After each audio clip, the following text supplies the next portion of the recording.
banyak orang menyebut kecurangan segala macam, dan kemarin Presiden sudah menyatakan bahwa nggak usah teriak-teriak kecurangan, ada Bawaslu, ada kemudian MK. Nah sekarang Bawaslunya, mohon maaf, masih dengan jawaban-jawaban normatif. Menurut saya itu harus lebih progresif menjawab dugaan-dugaan yang disampaikan, walaupun itu masih sifatnya potensi. Bagaimana Pak Ketua? Mungkin maksudnya Mas Haris gini, saya survei katanya peluit-peluit itu kalau kita beli pasti bunyi, begitu ditiup orang Bawaslu nggak bunyi katanya. Gitu. Iya. Gitu. Padahal Bawaslu sekarang sudah sampai tingkat kabupaten, betul? Lagi menuju kabupaten. Ya. Oke, silakan Pak.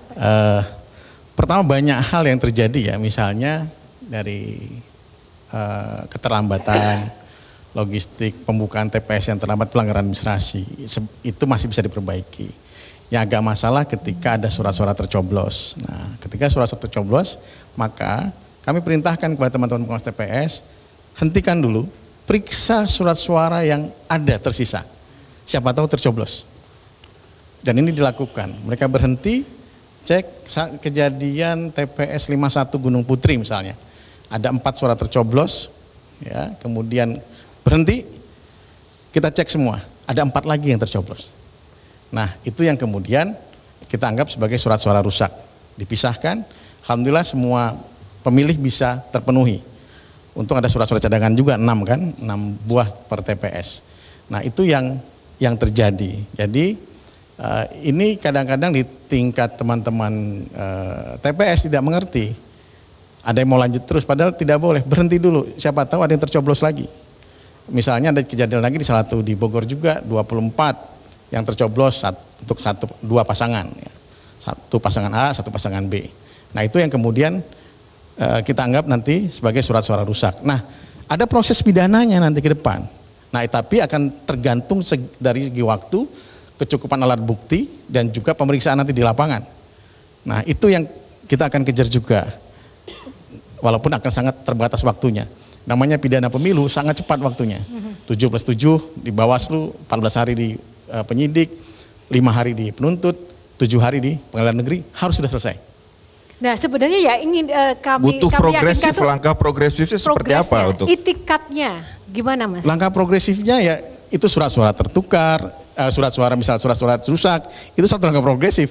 Berhenti dulu, itu kan nggak ada aturannya, berhenti dulu, lihat dulu surat-suara yang lain. Nah itu yang dilakukan oleh teman-teman pengawas TPS. Walaupun juga misalnya ada PSU, kita menyampaikan ada PSU, kenapa PSU? Ada arahan yang tidak jelas ya, ini harus dijelaskan oleh KPU. Misalnya jika pemilih tidak berdomisili, KTP-nya tidak berdomisili di tempat yang bersangkutan, maka seharusnya masuk ke DPTB, dia pindah pilih atau ditambahkan di situ karena dia. Baik. Kalau dia tidak punya form itu pindah pilih, maka dia tidak boleh memilih. Kejadiannya ada 20 orang misalnya memilih. Yang kita takutkan apa? Yang kita takutkan ini dia sudah milih tempat lain, milih tempat ini juga. Ada 20 orang, akhirnya di Cirebon misalnya kita sampaikan untuk 5 TPS untuk diulang. Ini yang dilakukan oleh teman-teman pengawas TPS di lapangan dan juga Panwascam di lapangan. Oke, sedikit saya Mas Haris sudah puas dengan jawabannya? Belum sebenarnya. Belum. Karena saya juga belum teryakinkan ini. Karena kita tidak ingin masuk ke ranah teknis, tapi bagaimana kemudian dari pertanyaan Mas Aris dan rekan-rekan tadi, Bawaslu benar-benar bisa menjadi benteng terakhir untuk keadilan, memperoleh keadilan dalam Pilpres atau pemilu ini. Kurang lebih pengen diyakinkan seperti itu.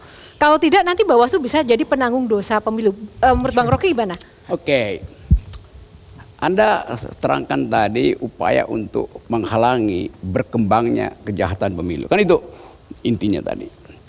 Dengan memanfaatkan teknologi. Tapi semakin Bawaslu menerangkan, semakin orang cari bukti untuk melemahkan keterangan Bawaslu.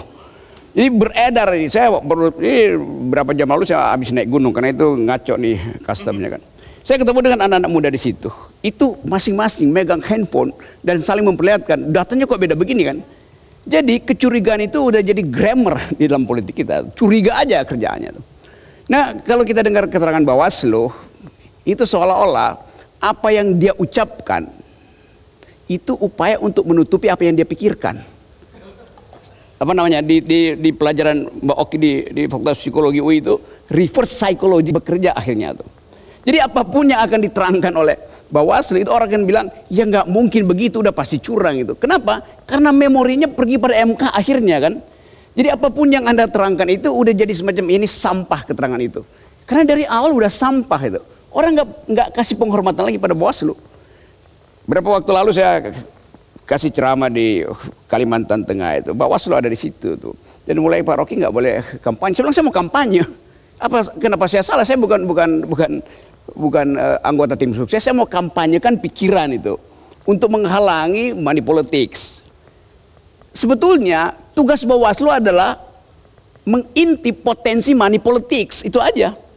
Karena itu yang menjadi dasar kita kan, bukan mengawasi pikiran orang itu ngacoknya di situ sebenarnya.